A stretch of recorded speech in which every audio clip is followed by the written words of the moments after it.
नमस्कार विद्यार्थी मित्र मैत्रिणींनो.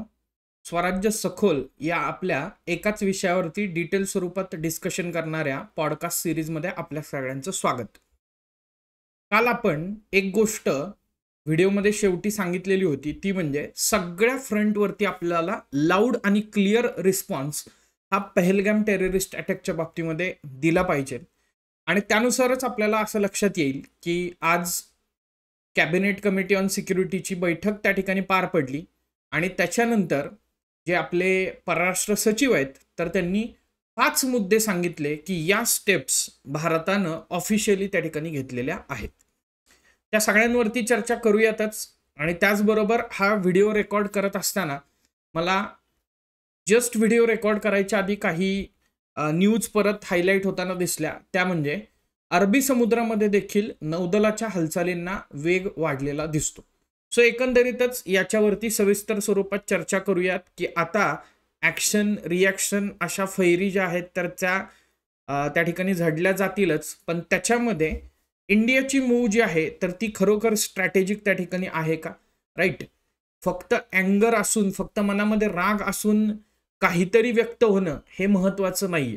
मला असं वाटतंय की आज प्रत्येक माणूस जो आहे तर तो नॅशनल सिक्युरिटी ॲडवायझर होऊन बसलेला आहे आणि तो काहीतरी सांगतो की असं केलं पाहिजे, तसं केलं पाहिजे, मग भारतानं अजून काहीतरी स्ट्रॉंग केलं पाहिजे. सोशल मीडियावरती पण मेसेजेस आहेत की मग भारतानं उरी हल्ल्याच्या वेळी हे असं केलं, व्हॉट नेक्स्ट इन 2025. विद्यार्थी मित्र मैत्रिणींनो, लक्षात घेण्याचा प्रयत्न करा. जोश में होश खोके कुछ नहीं करना है हमें, जो कुछ करना है वो स्ट्रॅटेजिकली करना है. Getting my point. आणि त्याच दृष्टिकोनातून जे काही 5 स्टेप्स उचललेले आहेत तर त्याच्यावरती आपण चर्चा करूयात. त्याचबरोबर ऑपरेशन टिक्का नावाचं एक ऑपरेशन इंडियन आर्मीनं त्या ठिकाणी चालू केलेलं आहे श्रीनगर आणि J&K एरियामध्ये. तर ते नेमकं काय आहे, त्याच्यामध्ये काय लीड्स आपल्याला मिळालेले आहेत आणि हे किती अजून घातक असू शकतं, या लीड्सच्या माध्यमातून आपण समजून घेण्याचा प्रयत्न करूया.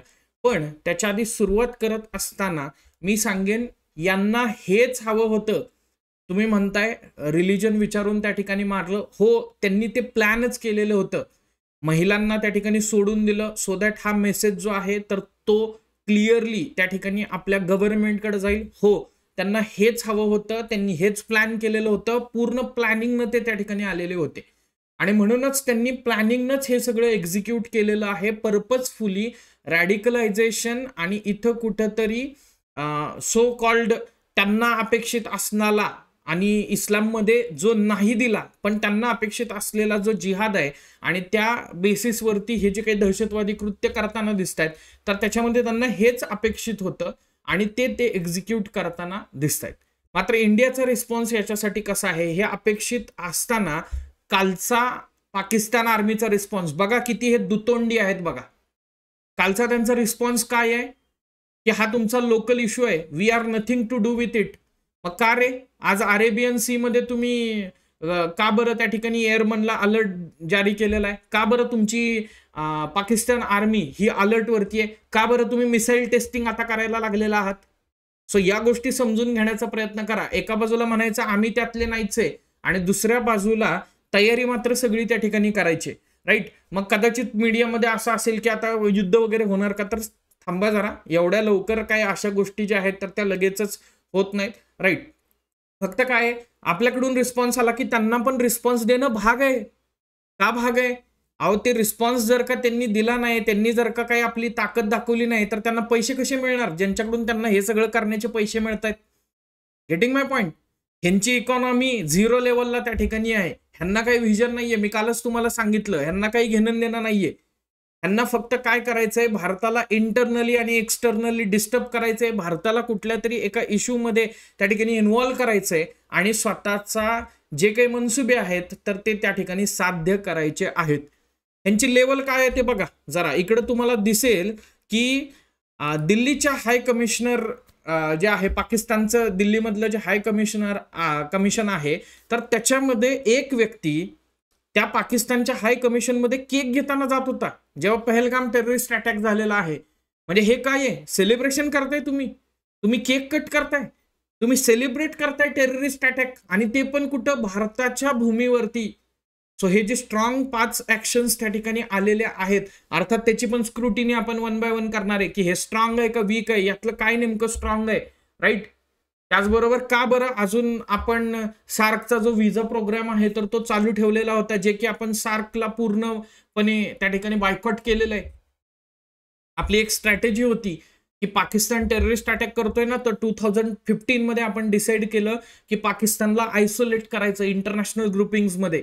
जिथे जिथं भारत आणि पाकिस्तान आहे तिथे तिथं भारतानं जाणं बंद केलं. भारतानं सार्क वरती फोकस करण्याऐवजी कुणावरती फोकस केलं, बिमस्टेक वरती त्या ठिकाणी फोकस केलं. रिसेंटली थायलंडमध्ये बिमस्टेकची बैठक झाली बघा, पण बिमस्टेक मध्ये पण आता डोकेदुखी कोण ठरताना दिसतंय, तर बांगलादेश ठरताना दिसतंय. सो बांगलादेशच्या माध्यमातून जे होतंय, जे तुम्हाला आता सध्या नॉर्थ ईस्ट मध्ये इन्स्टॅबिलिटी क्रिएट होताना दिसते, जी तुम्हाला वेस्ट बेंगॉलमध्ये इन्स्टॅबिलिटी क्रिएट होताना दिसते, सिलिगुरी चिकन नेक कॉरिडॉर वरती काम होऊन द्यायचं नाहीये त्यांना, सो दॅट ऍक्सेसिबिलिटी किंवा इन्फ्रास्ट्रक्चर फॅसिलिटी वाढतील आणि नॉर्थ ईस्ट मध्ये डेव्हलपमेंट त्या ठिकाणी पोहोचेल. किंवा नॉर्थ ईस्टचा ऍक्सेस जर का वाढला तर तिथली जी सिच्युएशन त्या ठिकाणी आहे, तिथली जी इन्स्टॅबिलिटी आहे, तर ती अशीच दगदगत ठेवायला स्कोप मिळणार नाही. म्हणून हे सगळं चाललेलं आहे. पण हे किती शेमफुल आहे ते बघा की पाकिस्तानच्या हाय कमिशन मध्ये केक जातोय, केकचं पार्सल घ्यायला बाहेर तो माणूस येतोय पाकिस्तानचा, आणि हे कुठं होतंय, दिल्लीमध्ये होताना दिसतंय.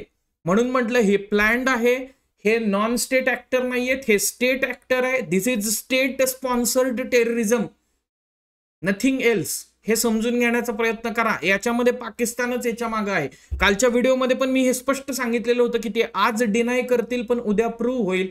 आज प्रूव्ह झालेलं आहे की जे सस्पेक्टेड दहशतवादी आहेत त्यापैकी 2 पाकिस्तानी नॅशनल्स आहेत. पण त्याच्याबद्दल आपण डिटेल जायला नको, कारण अजून इन्व्हेस्टिगेशन जे आहे तर ते चालू त्या ठिकाणी आहे.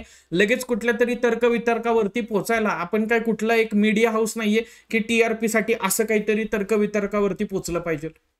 आपण अनालिसिस करत असताना ते अभ्यासपूर्ण आणि ऑथेंटिक जास्तीत जास्त करण्याचा प्रयत्न करूया, आणि यातून वे आउट काय असू शकेल तर ते पण शोधण्याचा प्रयत्न करूया. तर तुम्ही बघू शकत असाल इकडे की केकचं पार्सल आत घेऊन चाललेला आहे हा व्यक्ती, आणि या व्यक्तीला विचारलं की हा केक कशासाठी आहे, whether do you want to celebrate it.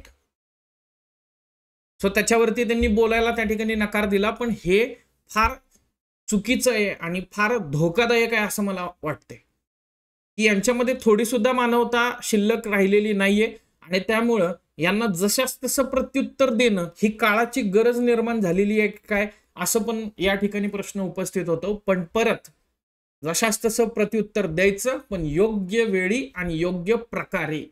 त्यांच्या प्लॅनमध्ये आपण फसून उपयोग नाही, अशा गोष्टी होणार आहेत. अरेबियन सी बद्दलचं मी शेवटच्या टप्प्यामध्ये त्या ठिकाणी येईल. काल मी तुम्हाला म्हटलेलं होतं की आंतरराष्ट्रीय स्तरावरून वेगवेगळ्या प्रकारचे रिस्पॉन्सेस आलेले आहेत. ट्रम्पला काहीतरी वाटतंय, पुतीनना काहीतरी वाटतंय, किंवा बेंजामिन नेत्यानाहूंना काहीतरी वाटतंय, तर त्याच्यावरती जाऊ नका. हा प्रॉब्लेम आपल्याला सोडवायचा आहे, राईट. स्टील जेडी व्हान्स हे इंडियामध्ये आहेत, भारताच्या दौऱ्यावरती आहेत. जेडी व्हान्स काय म्हणतात बघा, J D Vance pushes F-35s to help Indian air force to secure India's air space. म्हणजे ते काय म्हणतायत, आता एक काम करा, टेररिस्ट अटॅक झालेला आहे तर तुम्ही काय करा, F-35 नावाचे जे एअरक्राफ्ट आहेत तर ते US कडनं खरेदी करा. कशासाठी, to secure India's air space. मग मला इथं प्रश्न हा विचारायचा आहे विद्यार्थी मित्र मैत्रिणींनो, जर अमेरिका आपल्याला F-35 एअरक्राफ्ट आपली एअर स्पेस सिक्युअर करण्यासाठी देतंय किंवा विकत घ्या म्हणतंय, तर त्यांनी F-16 एअरक्राफ्ट हे पाकिस्तानला का दिलेले आहेत? हा जुनाच उद्योग आहे ना त्यांचा, की 2 राष्ट्रांना लढवायचं आणि दोघांना पण हत्यारं त्या ठिकाणी सप्लाय करायची आणि हत्यारं सप्लाय करून श्रीमंत व्हायचं. आणि वरनं 2025 मध्ये ते काय बॉम्बा मारतायत की इतक्या दिवस आम्हाला सगळ्यांनी लुटलं, त्यामुळे आम्ही काय करतोय, जो डेफिसिट आहे तर तो भरून काढण्यासाठी आम्ही टॅरिफ लावतोय. म्हणजे बघा ही कशी स्कीम आहे. म्हणून मुद्दा म्हणजे टाइम्स ऑफ इंडियाची न्यूज जी आहे तर ती तुमच्या समोर आणली की जेडी व्हान्स म्हणतोय की F-35 घ्या. सो याला कोणीतरी म्हणेल की अरे वा किती चांगले सहानुभूती दाखवलेली, F-35 खरेदी करायला लावतायत. पण तुम्ही हे राजकारण पण त्याच्या मागचं समजून घेण्याचा प्रयत्न करा ना, की F-35 आपल्याला खरेदी करायला लावतोय, मग दुसरीकडे त्यांनी पाकिस्तानला F-16 द्यायचे नव्हते ना. जर तुम्हाला असं वाटत असेल की पाकिस्तानमध्ये स्टेट स्पॉन्सर्ड टेररिझम आहे, टेररिझमला खुलेआम पाकिस्तान सपोर्ट करतोय, सो तुम्ही कशाला त्यांच्याबरोबर असे अग्रीमेंट्स त्या ठिकाणी करताय, राईट? त्यांना पण आयसोलेट करा ना तुम्ही, पण हे होताना दिसत नाहीये. पहलगाम टेरर अटॅक नंतर जवळपास 2 तासांपेक्षा जास्त कॅबिनेट कमिटी ऑन सिक्युरिटीचं ची मीटिंग चालली, त्याच्यामध्ये मोठ्या प्रमाणामध्ये डिस्कशन झालं आणि त्या डिस्कशन नंतर आपल्याला एक पत्रकार परिषद झालेली दिसते. तर ती पत्रकार परिषद ही आपले परराष्ट्र मंत्रालयाचे जे सचिव आहेत तर त्या सचिवांनी घेतलेली दिसते. आणि मग त्याच्यामध्ये 5 मेजर रिस्पॉन्सेस इंडियाकडून आले पहलगाम टेरर अटॅकच्या बाबतीमध्ये. आणि त्यातला पहिला सर्वात महत्वाचा मुद्दा आहे तो म्हणजे 1960 मध्ये जो सिंधू पाणी वाटप करार भारत आणि पाकिस्तान यांच्यामध्ये झालेला होता तो तात्काळ प्रभावाने स्थगित करण्यात आलेला आहे, सस्पेन्शन विथ इमिजिएट इफेक्ट. आणि जोपर्यंत पाकिस्तान क्रॉस बॉर्डर टेररिझमच्या बाबतीमध्ये काहीतरी विश्वासार्ह आणि अपरिवर्तनीयपणे काहीतरी ठोस स्वरूपात पावलं त्याच्यावरती उचलत नाही, तोपर्यंत हा पाणी वाटप करार जो आहे तर तो सस्पेंडेड त्या ठिकाणी असेल. आता हा करार काय आहे तर ते आधी समजून घेऊयात आणि मग येऊयात की या कराराचं नेमकं महत्व काय आहे. कारण मला असं वाटतं की या 5 मूव्ज पैकी सर्वात महत्वाची मूव्ज कुठली असेल तर ती इंडस वॉटर ट्रीटीच्या बाबतीमध्ये आहे. 1960 मध्ये आपणच ही ट्रीटी त्या ठिकाणी आपण असं म्हणूयात की आपणच इनिशिएटिव्ह घेऊन केलेली होती आणि आपण एक बिग ब्रदर ॲटिट्यूड त्या ठिकाणी दाखवलेला होता. अनेक 8-9 वर्ष त्याच्यावरती डिस्कशन त्या ठिकाणी चाललेलं होतं आणि स्वतः पंडित जवाहरलाल नेहरू त्यावेळेचे पंतप्रधान हे पाकिस्तानमध्ये गेलेले होते. पंडित जवाहरलाल नेहरू आणि पाकिस्तानचे त्यावेळेचे प्रेसिडेंट अयूब खान यांच्यामध्ये ही ट्रीटी साईन झालेली होती.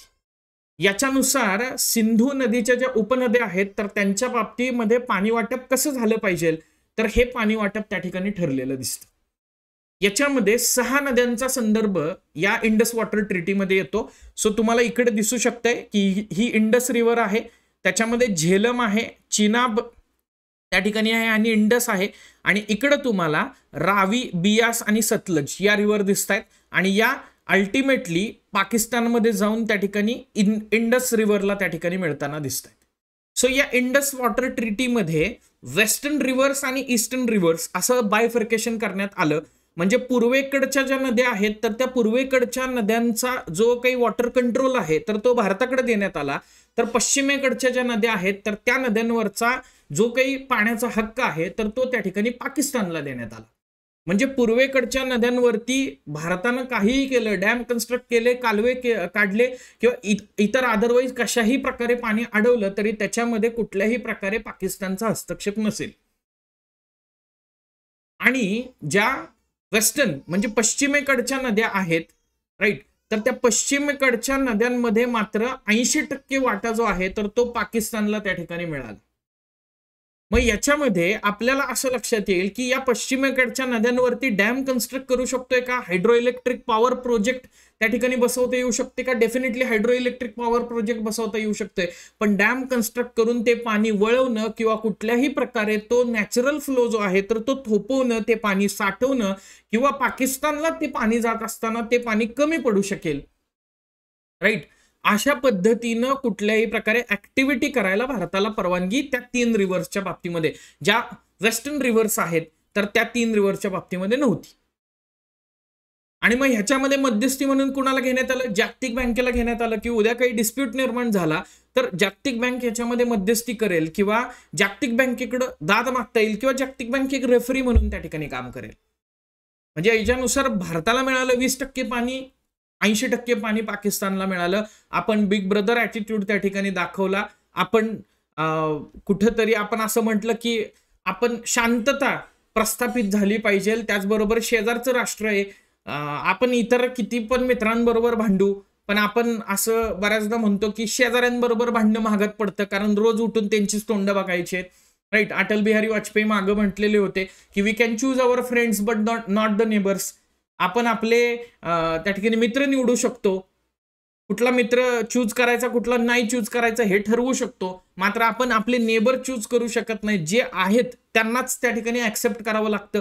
मग कसेही असले, कटुता असली तरी आपल्या घरामध्ये चांगले कार्यक्रम असल्यानंतर त्यांना बोलवावंच लागतं आपल्याला, काय पर्यायच नाही. Getting my point. So Indus water treaty लक्षात घेण्याचा प्रयत्न करा. ही अशी होती जी 1960 मध्ये झालेली होती. आता मुद्दा परत या ठिकाणी येऊयात. एकात्मिक चेकपोस्ट जी अटारी आहे तर ती तात्काळ त्या ठिकाणी बंद करण्यात आलेली आहे. म्हणजे जे वाघा बॉर्डर ज्याला आपण म्हणतो तर ती वाघा बॉर्डर तात्काळ बंद करण्यात आलेली आहे. लक्षात घ्या, वाघा बॉर्डर बंद म्हणजे तिथली फक्त परेड बंद नाही केली, तर वैध त्या ठिकाणी व्हॅलिड एखाद्या डॉक्युमेंटसह ज्यांनी बॉर्डर क्रॉस केलेली आहे तर त्यांना 1 मे 2025 पर्यंत त्याच मार्गाने परत यायला त्या ठिकाणी सांगितलेलं आहे, जे काही इंडियन्स बॉर्डर क्रॉस करून तिकडे गेलेले असतील त्यांना. त्याच्यानंतरचा तिसरा महत्वाचा मुद्दा आहे तो म्हणजे सार्क विजा स्कीम जी आहे तर त्याच्या अंतर्गत पाकिस्तानी नागरिकांना भारतामध्ये प्रवास करण्याची परवानगी इथून पुढे दिली जाणार नाही. आणि जे पाकिस्तानी प्रवासी सार्क विजा एक्झम्पशन स्कीम अंतर्गत भारतामध्ये आलेले आहेत त्यांना 48 तास दिलेले आहेत भारत सोडण्यासाठी. त्यांनी 48 तासांच्या कालावधीमध्ये भारतामधून पाकिस्तानमध्ये प्रस्थान करणं अपेक्षित आहे. नवी दिल्लीमधल्या पाकिस्तानी उच्चायुक्तालयामध्ये संरक्षण, लष्करी, नौदल त्याचबरोबर हवाई सल्लागार तिथं असतात, राईट. म्हणजे आर्मीचे, नेव्हीचे, एअरफोर्सचे काही ऍडवायझर्स तिथं असतात. तर त्या ऍडवायझरना पर्सोना नॉन ग्राटा डिक्लेअर त्या ठिकाणी करण्यात आलेलं आहे आणि त्यांना देखील भारत सोडायला त्या ठिकाणी सांगितलेलं आहे. त्यांना 7 दिवसाचा कालावधी म्हणजे 1 आठवड्याचा कालावधी दिलेला आहे की त्यांनी भारत सोडून जायचंय. आता काय नको ऍडवायझर वगैरे तिथं, राईट. भारताचं इस्लामाबाद मधलं जे भारतीय उच्चायुक्तालय आहे, हाय कमिशनर आहे इस्लामाबाद मधलं, तर तिथून देखील स्वतःचे लष्करी त्याचबरोबर नौदल आणि हवाई म्हणजे आर्मी, नेव्ही, एअरफोर्सचे जे काही ऍडवायझर्स आहेत तर ते भारत मागं बोलवणार आहे. त्याचबरोबर संबंधित उच्चायुक्तालयातली जी पदं आहेत तर ती रद्द मानली जाणार आहेत. म्हणजे ती पदच त्या ठिकाणी ग्रँट नसतील आता इथून पुढे. दोन्ही उच्चायुक्तालयातील सेवा सल्लागारांचे 5 सहाय्यक कर्मचारी जे आहेत तर ते पण मागे घेतले जातील. आणि 5वा महत्वाचा मुद्दा 1 मे 2025 पर्यंत आणखी कपात करून ही उच्चायुक्तालयातली संख्या जी सध्याची 55 आहे तर त्याच्यावरून ती 30 पर्यंत त्या ठिकाणी कमी करण्यात येईल.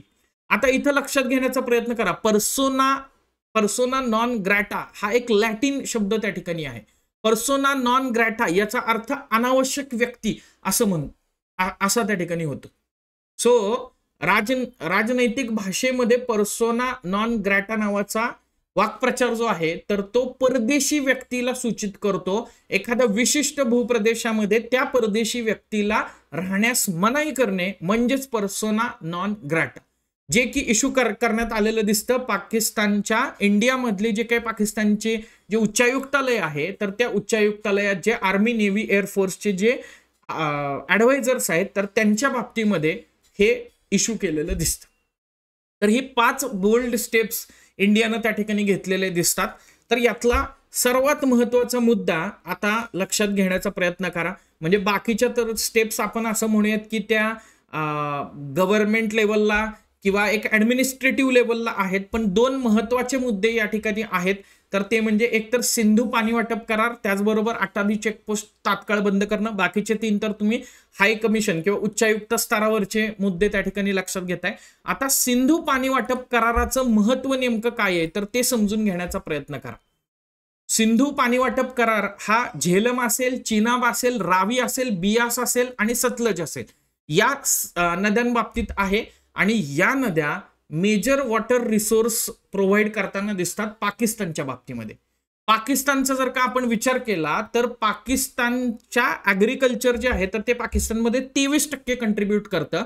आणि पाकिस्तानमध्ये ग्रामीण भागातले जे लोक आहेत तर ते 68% ग्रामीण भागातले लोक जे आहेत तर ते त्या ऍग्रिकल्चरवर ते अवलंबून आहेत. आणि या ऍग्रिकल्चरसाठी, पिण्याच्या पाण्यासाठी, शेतीसाठी मेजर सोर्स जो आहे तर तो त्या ठिकाणी इंडस रिव्हर मधून येताना दिसतो. म्हणजे जर उद्या आपण पाकिस्तानची कोंडी या इंडस वॉटर ट्रीटीच्या माध्यमातून करण्याचा प्रयत्न केला, आता लगेच आज काही आपण सस्पेन्शन केलं म्हणजे उद्या पाकिस्तानमध्ये कोरड पडली असं होणार नाही, लक्षात ठेवा. ते टप्प्याटप्प्याने इथून पुढे होईल आणि त्यावरती पाकिस्तानची मूव नेमकी काय असेल हे पण त्या ठिकाणी महत्वाचं ठरेल. राईट. उदाहरणार्थ इथं पॉइंट तुम्हाला दिसत आहेत, हे 1 नंबर आणि त्याचबरोबर 2 नंबर. राईट. सो हे सध्या भारताकडे 2 टेक्निकल वेज आहेत बघा. एक आहे किशनगंगा जलविद्युत प्रकल्प किंवा किशनगंगा डॅम आणि दुसरा आहे रॅटल डॅम. या 2 डॅमच्या माध्यमातून आपण हे पाणी कंट्रोल करू शकतो आणि पाकिस्तानकडे जाणारं सिंधू नदीतलं पाणी जे आहे तर ते अडवू शकतो. सो सध्या आपल्याकडे ही 2 मेकॅनिझम अवेलेबल आहेत. मात्र बऱ्याचदा आपण हे बघतो की वॉटर ॲज अ वेपन म्हणून यूज करायला आपल्याला स्कोप आहे. राईट. जसं आपण बघतो की तिकडे डोकलामच्या बाबतीमध्ये इश्यू झालेला होता, तेव्हा चायनानं water as a weapon use केलेला होता आपल्याला ब्रह्मपुत्रा रिव्हरच्या बाबतीमध्ये. आणि क्लिअर रिस्पॉन्स आपल्याला दिसेल की water and blood cannot flow together. तुम्ही आमच्या इकडे जर का मोठ्या प्रमाणामध्ये किलिंग्स करत असाल, आमच्या इथं रक्ताचे पाट वाहत असतील, तर आम्ही तुम्हाला पाणी देणार नाही. हा स्टँड भारत सरकारनं क्लिअर केलेला दिसतो. आणि इंडस वॉटर ट्रीटी यासाठी महत्वाची आहे की याच्या आधी कारगिल युद्धात पण बघा भारताची कमिटमेंट त्या ठिकाणी बघा, इररिस्पेक्टिव्ह ऑफ गव्हर्नमेंट इन पॉवर हे लक्षात घेण्याचा प्रयत्न करा. लगेच ह्याच्यात पॉलिटिक्स आणू नका, ह्यांनी हे केलं त्यांनी ते केलं, हे असं आहे ते तसं आहे. राईट. मला वाटतं इंडियामध्ये कुठलाही इश्यू निर्माण झाला की त्याच्या आधी पॉलिटिसायझेशन होतं आणि मग त्या इश्यूकडे एक त्रयस्थ व्यक्ती म्हणून त्या ठिकाणी बघितलं जातं. सो आपण कारगिल युद्धात सुद्धा इंडस वॉटर ट्रीटी कंटिन्यू त्या ठिकाणी ठेवलेली होती. एवढं आपण जपलेलं होतं. मात्र आता ही बोल्ड मूव का मानली जाते, कारण आता आपण ती ट्रीटी इमिजिएट इफेक्टनं त्या ठिकाणी सस्पेंड केलेली आहे. राईट. पाकिस्तानला हे आवडलेलं नाहीये. राईट. त्यांनी बरेच रिॲक्शन जे आहेत तर ते याच्याबद्दल दिलेले आहेत.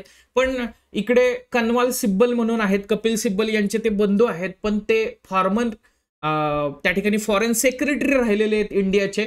आणि त्यांनी एक ट्विट 22 तारखेलाच केलेलं होतं बघा.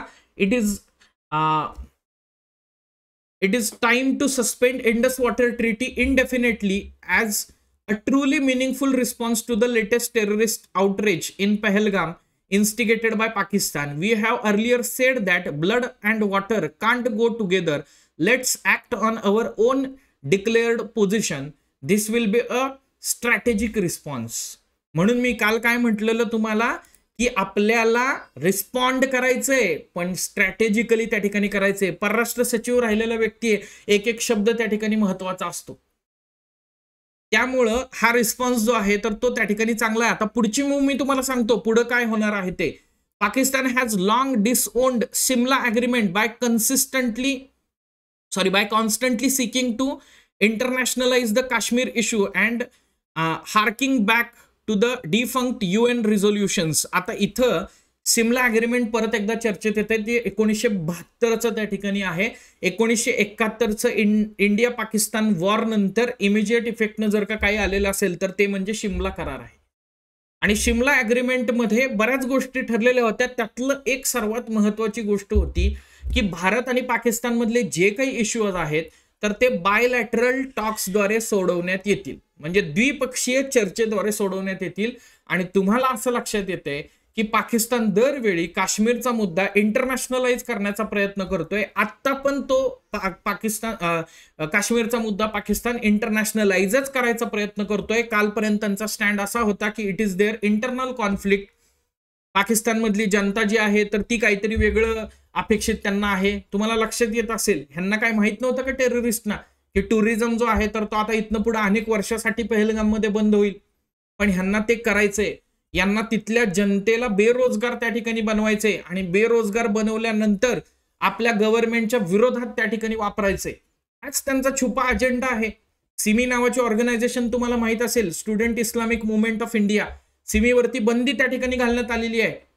सो सिमी ज्या ऑर्गनायझेशनमध्ये एनरोल करत असताना क्रायटेरिया काय ठेवला जायचा, अल्पसंख्याक समुदायातील असे लोक जे रॅडिकलाइज होऊ शकतात, ज्यांच्यावरती थोडं हिप्नोटाईज करून त्यांच्यामध्ये काहीतरी भरवून त्यांना दहशतवादी कृत्याकडे वळवता येऊ शकतं, सुसाईड बॉम्बर त्या ठिकाणी बनवता येऊ शकतं, अशांना बनवण्यात आलेलं आहे. ज्यांच्यावरती छोटे छोटे काहीतरी चार्जेस आहेत त्यांना व्यवस्थेविरुद्ध उभं केलं.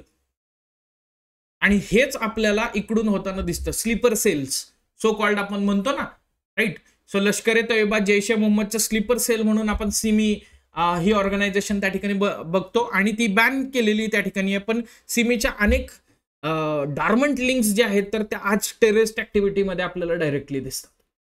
Getting my point. सो हे दोन्ही रिस्पॉन्स जे आहेत तर ते लक्षात घ्यायचा प्रयत्न करा. आता पाकिस्तान असं म्हणतंय की हे इलिगल आहे, तुम्ही करताय ते चुकीचं आहे, हा इमॅच्युअर रिस्पॉन्स त्या ठिकाणी आहे. सो पाकिस्तानला काही हे पटलेलं नाहीये, म्हणजे पाकिस्तानला थोडंसं तरी हे झोंबलेलं त्या ठिकाणी आहे. पुढे अजून मी तुम्हाला सांगतो डिटेल काय झालेलं आहे ते. Right. Pakistan issues NOTAM for Arabian sea, puts its military on alert after India's first reaction to Pahalgam. So भारतानं ही जी 5 मुद्द्यांच्या बाबतीमध्ये रिएक्शन दिली, पाकिस्ताननं नोटम इश्यू केलेला आहे अरेबियन सी मध्ये. नोटम म्हणजे नोटीस टू एअरमन अँड मरीनर्स. कशाला?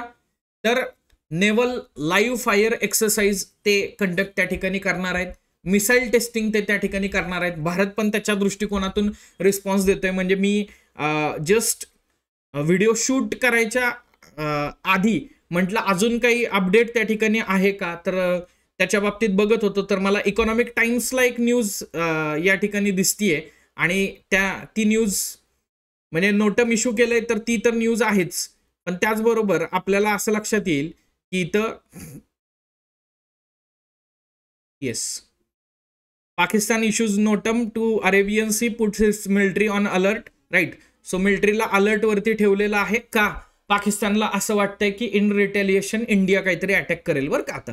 Right. Indian navy test fires latest medium range missile in Arabian sea amid cross border tension post Pahalgam attack. So ही पण न्यूज तुम्हाला दिसते की India's newest indigenous warship INS Surat successfully intercepted a fast low flying target using medium range surface to air missile.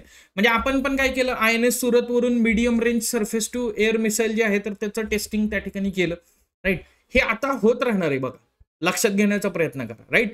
Directly ही काही war like situation तयार झालेली नाहीये हे लक्षात घ्या. नाहीतर मग लगेच ते मीडियावाले काय करतात, अभी इंडियन आर्मी के पास क्या है, पाकिस्तान आर्मी के पास क्या है.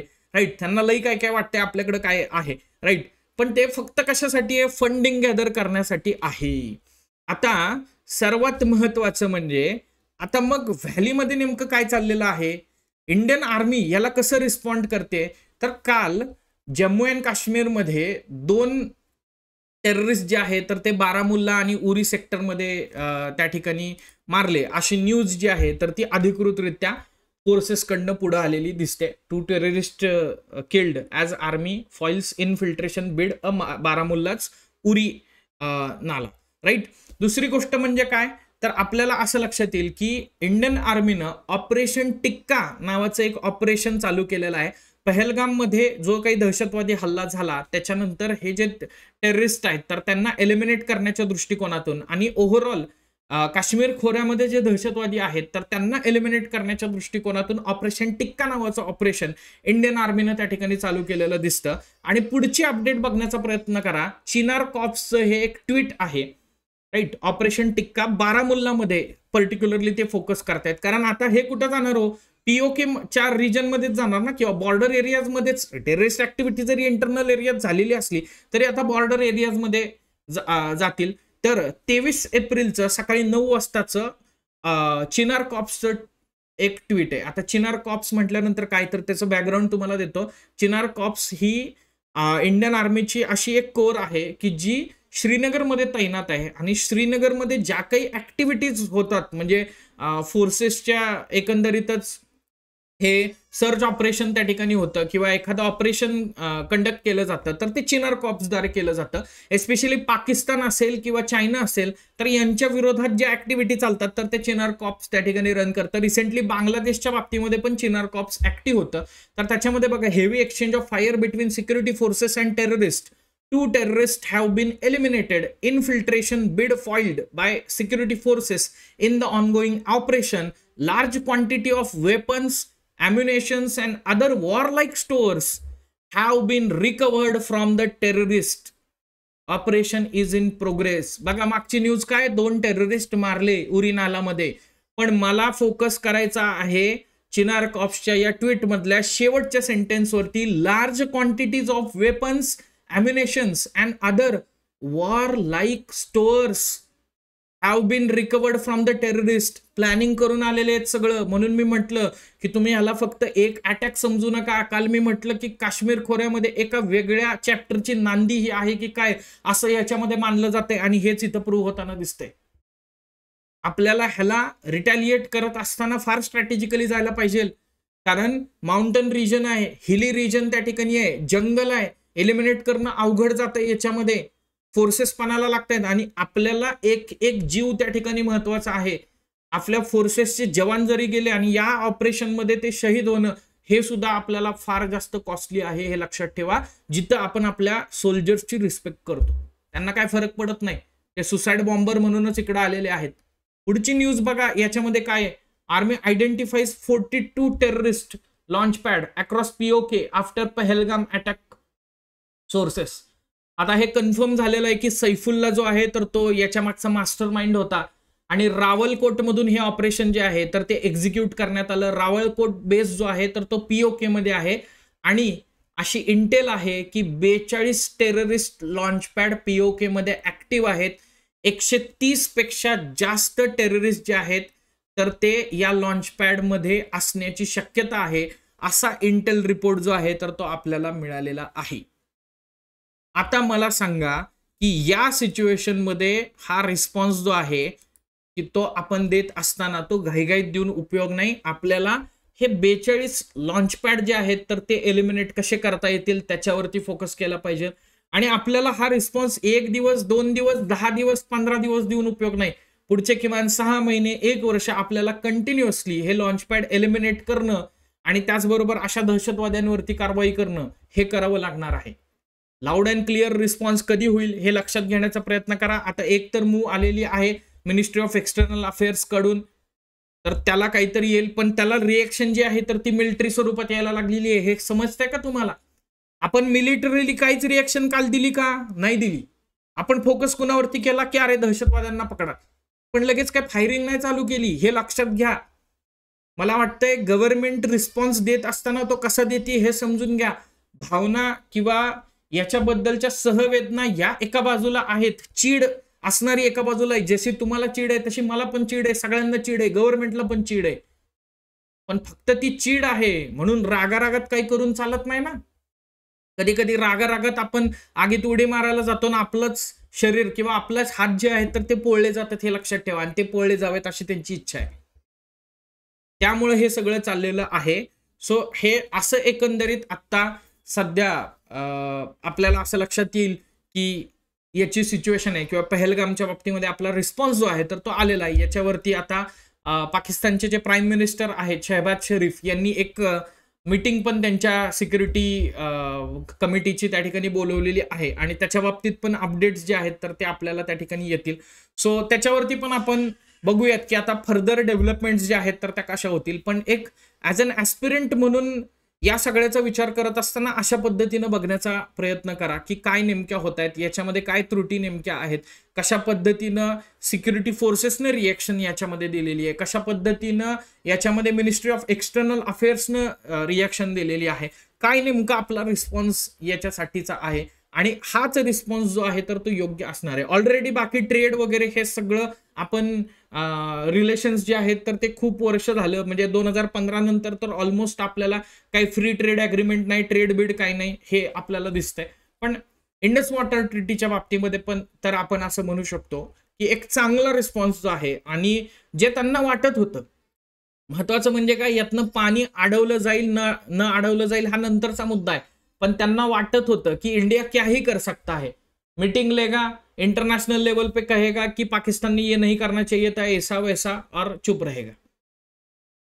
किंवा त्यांना असं वाटतं ना की भारताला रिटेलिएट करत असताना एक भीती आहे की आमच्याकडे पण न्यूक्लिअर वेपन्स वगैरे त्या ठिकाणी आहेत त्यामुळे भारत न्यूक्लिअर वेपन मुळे आपल्याला घाबरतोय जरी त्यांच्याकडे न्यूक्लिअर कॅपॅबिलिटी असली तरी.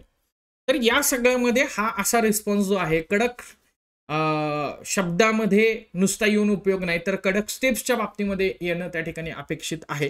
पण मला एक मुद्दा मात्र खटकतो या ठिकाणी तो म्हणजे आपण सार्क वरती 2015ला उरी हल्ल्यानंतर बहिष्कार टाकलेला होता.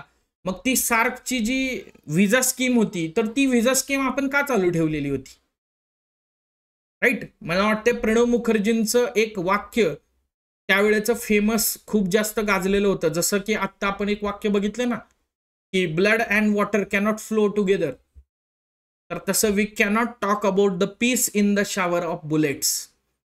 तुम्ही तिकडून सीज फायरचं व्हायलेशन कराल, तुम्ही त्या ठिकाणी टुरिस्ट जे आहेत, अनआर्म टुरिस्ट आहेत, तर त्यांची त्या ठिकाणी हत्या कराल आणि आपण परत काय म्हणूयात, हम अमन और शांती का पैगाम चाहते हैं, we cannot talk about the peace in the shower of bullets. So या नोटवरती विद्यार्थी मित्रमैत्रिणींनो आजच्या सेशनमध्ये इथेच थांबूयात. आपला पॉडकास्ट मध्ये अजून काय करणं अपेक्षित आहे ते कमेंट करून सांगा. त्याचबरोबर इंडियानं काय स्टेप्स घेतल्या पाहिजेत हेही कमेंट करून सांगा. इतर कुठल्या मुद्द्यावरती व्हिडिओ त्या ठिकाणी अपेक्षित असेल तर तेही कमेंट करून सांगा. नवीन असाल तर सबस्क्राईब करायला विसरू नका. कॉन्टेंट आवडत असेल तर शेअर करा, शेअर जरूर करा, जेणेकरून हे एक आपण असं म्हणूयात की क्रिटिकल अनालिसिस म्हणूया किंवा रिसर्च बेस्ड अनालिसिस हे इतरांपर्यंत पण पोहोचेल. सो सरते शेवटी धन्यवाद. जय हिंद. Bye bye.